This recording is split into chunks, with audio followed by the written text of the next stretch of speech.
Olá, estamos de volta com mais um vídeo do Grupo da Amizade de Francisco de Assis.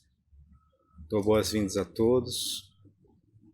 Lembrando que nós estamos nestes meses gravando algumas reflexões, tendo em vista a paralisação das nossas atividades na nossa sede física.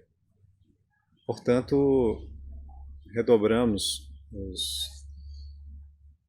os alertas, as advertências de que mantenhamos a higiene natural do corpo, a higiene das mãos, o uso de máscaras quando sairmos no comércio, mantenhamos o distanciamento social e cumpramos com as orientações das autoridades de saúde do nosso município ou do nosso estado. Então, agradecemos também as curtidas, os comentários, as inscrições no canal e fazem com que vocês também se tornem colaboradores, divulgadores nos bons pensamentos, nas boas reflexões que aqui buscamos fazer. Hoje nós temos a participação do Estevão. Tudo bem, Estevão? Tudo bem, Sérgio? E você, como é que tá? Tudo jóia, seja bem-vindo. Obrigado. Bom contar contigo aqui, né? Nesse momento de estudo, de reflexões.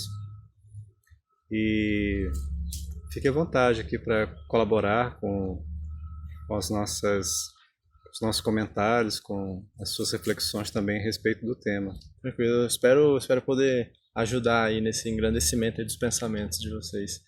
E eu queria te perguntar, seu Sérgio, que ideia é essa? De onde surgiu isso de falar que a metade é mais do que o dobro? Ou quanto que a metade é maior que o dobro? Ou maior que o todo, perdão? Todo. Sim, isso é um pensamento que está principalmente na consciência da civilização ocidental desde o século VIII antes de Cristo, com os livros, com as reflexões de Hesíodo, um grego. Nesta época ele vivia um drama familiar com a morte de seu pai, que tinha deixado uma herança, né, de terras. E havia uma disputa entre ele e o irmão dele, Pérsis, a respeito dessa posse, dessa propriedade dessas terras. Quando Pérsis, por meio de subterfúgio, segundo nos diz a história, de ações políticas para angariar a simpatia dos juízes, buscava ter para si toda a herança, né? E em detrimento de Hesíodo.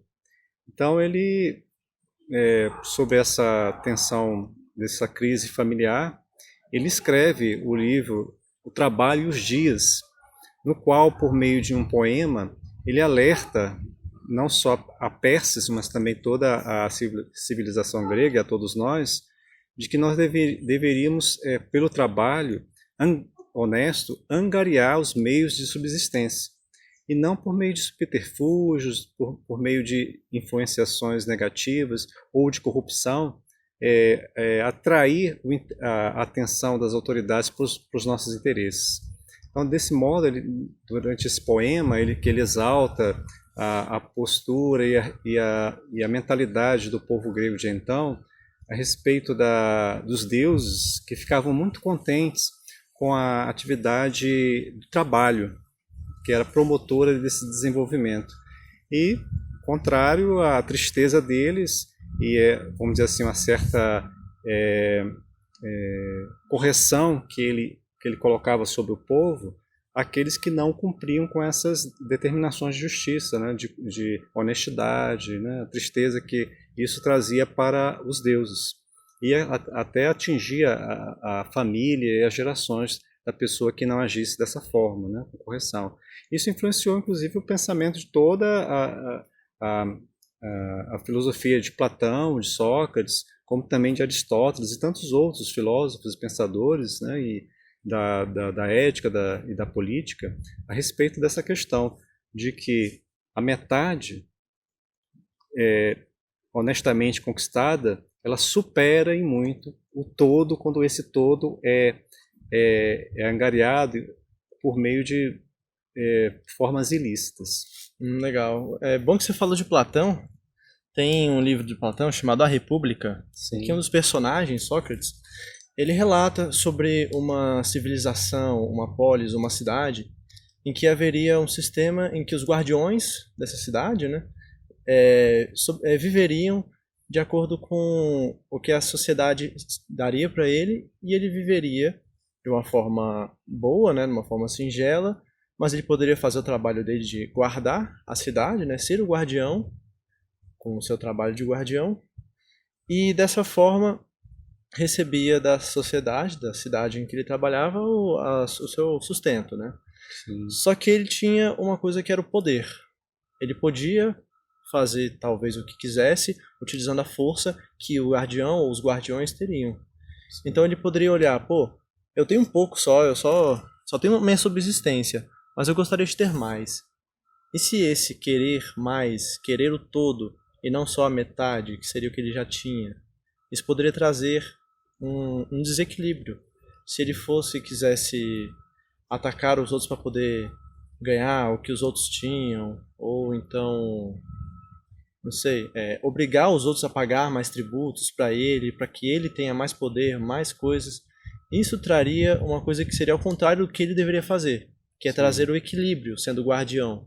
Então ele traiu o desequilíbrio, sendo um guardião, um ditador, um guardião que gostaria de ter tudo, e não só a metade que a ele convinha. A ele ser levado a uma tirania. Uma tirania, exatamente. O governo da força, né? E é algo que que a humanidade vivenciou em diversos momentos, e às vezes até vivencia até hoje. Isso me fez lembrar também a filosofia aristotélica. A ética de Aristóteles também previa essa questão do equilíbrio, né? Que, como você falou, vai de uma mediania, que ele chamava, é a doutrina da mediania. Ou seja, por exemplo, com relação à coragem. A coragem, ela é o ponto médio entre a temeridade, ou seja, o excesso de coragem, e o contrário dela, a pouca coragem, seria o medo, né? O medo que nos retrai, que nos encolhe, que faz a gente ficar quieto, com medo do desconhecido. E a coragem nos dá aquele equilíbrio, né? A gente saber que a gente tem que temer algumas coisas e deve fazer isso com consciência, mas também algumas coisas que a gente pode avançar, né? E então essa questão, essa proporcionalidade, essa geometria dos valores, inclusive influenciou a ciência matemática da época, da proporcionalidade, influenciou também a teoria ética de Aristóteles, da questão da mediania. E também nos faz lembrar, no campo do cristianismo, a questão da satisfação, né? Da moderação, do contentamento que a gente deve ter com as coisas. Nos faz lembrar também a carta de Paulo aos Filipenses, no capítulo 4, onde ele exalta a questão do contentamento, né? Ele estava preso e recebia a visita dos discípulos e dos seguidores, quando ele falava que ele estava vivendo uma vida cristã e proporcionava o contentamento tanto com a pobreza quanto com a falta, né? com a pobreza e quanto à riqueza, a abastança e a falta de recursos. E a honra de ter sido honrado, querido por todos, e o esquecimento, a desonra, sim, que ele tanto sofreu isso por parte dos judeus quanto por parte dos cristãos. Então, vivendo com Cristo, ele suplantava isso, né? Ele suplantou isso, então ele já conseguia dominar essa questão da satisfação, ser uma pessoa satisfeita, embora às vezes sofrendo esses reveses que a vida nos oferece, sim, de vez em quando, né? Interessantíssima a passagem. Tem uma passagem do Livro dos Espíritos, uma pergunta 705, que fala bem assim: por que nem sempre, é uma pergunta, né, que o ser humano fez, por que nem sempre a terra produz bastante para fornecer ao homem o necessário? E aí que o espírito responde: é que, ingrato, o homem a despreza. Ela, no entanto, a terra, é excelente mãe. Muitas vezes também ele acusa a natureza de que só é resultado da sua própria imperícia, ou da sua imprevidência. A terra produziria sempre o necessário, se com o necessário soubesse o homem contentar-se. Ou seja, mesma coisa aí de Paulo. Se o homem soubesse se contentar com o que é o necessário, a maioria já estaria totalmente contente, né? E esse descontentamento gera no mundo moderno, a gente passa por um problema ecológico muito grande com relação aos ismos, né? Sim. O consumismo tem sido um entrave ao nosso progresso e trazido não só para a natureza dos mares, das florestas, também para nós, né?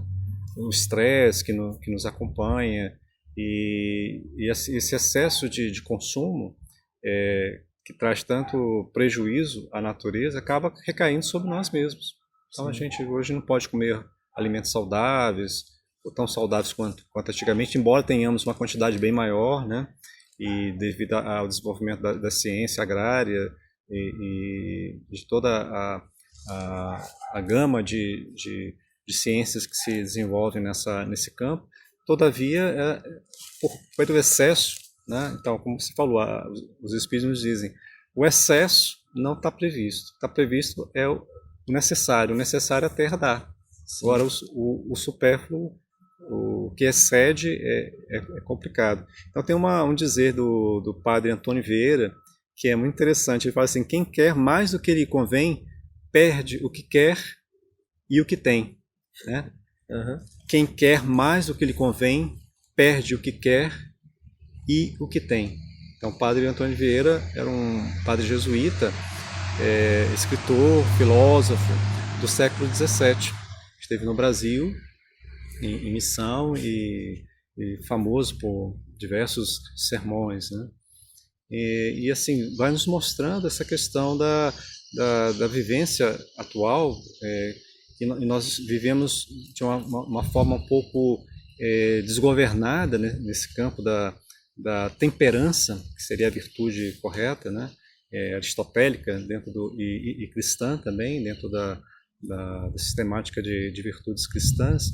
A temperança, ela está aí para todos nós, está presente, faz-se necessário mais temperança em nossas vidas, que seria exatamente esse controle do nosso querer, dos nossos apetites, a fim de que haja um equilíbrio maior na nossa saúde e na saúde global.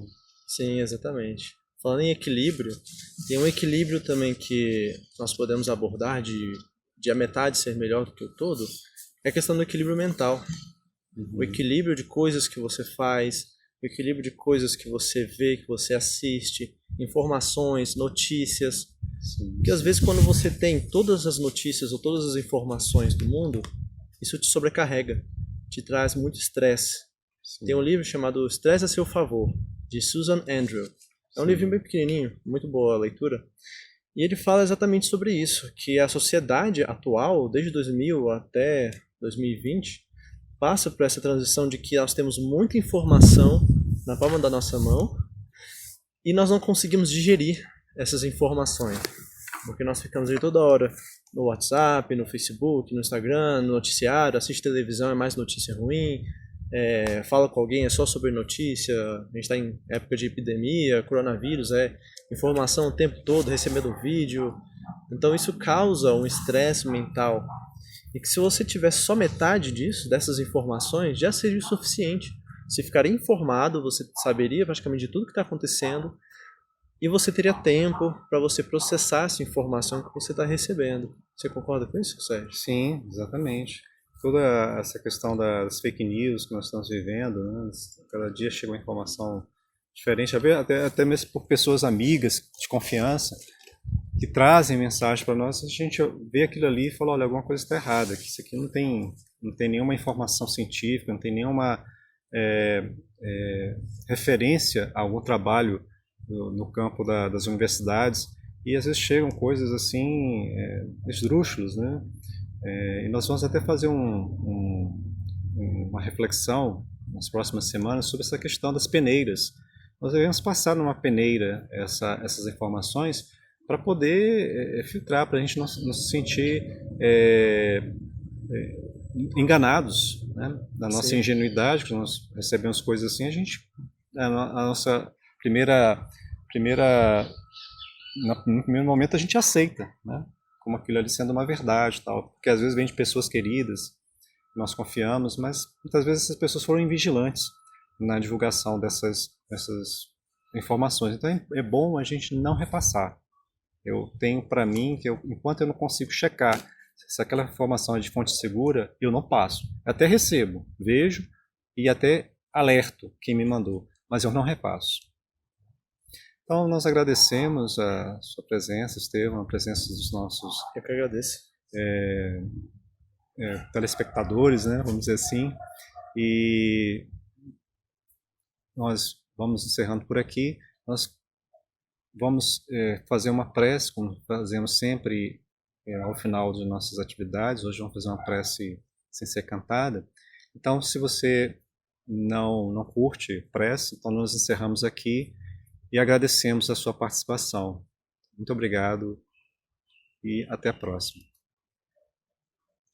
Então, nós vamos fazer uma prece de agradecimento a Deus por esse momento de paz que estamos vivendo nesse instante, pedindo ao Criador de todas as coisas que nos abençoe, abençoe a nossa família e a todos os nossos amigos, familiares, todos aqueles que conhecemos, toda a nossa sociedade, nação, todas as pessoas no mundo, envolvendo-as num abraço de fraternidade e amor, pedindo, Senhor, que nos mantenha sempre amorosos, sempre confiantes na Tua direção, no Teu jugo, para que também colaboremos de alguma forma para que o mundo se harmonize cada dia mais. Muito obrigado por tudo, Senhor. Que assim seja. Graças a Deus.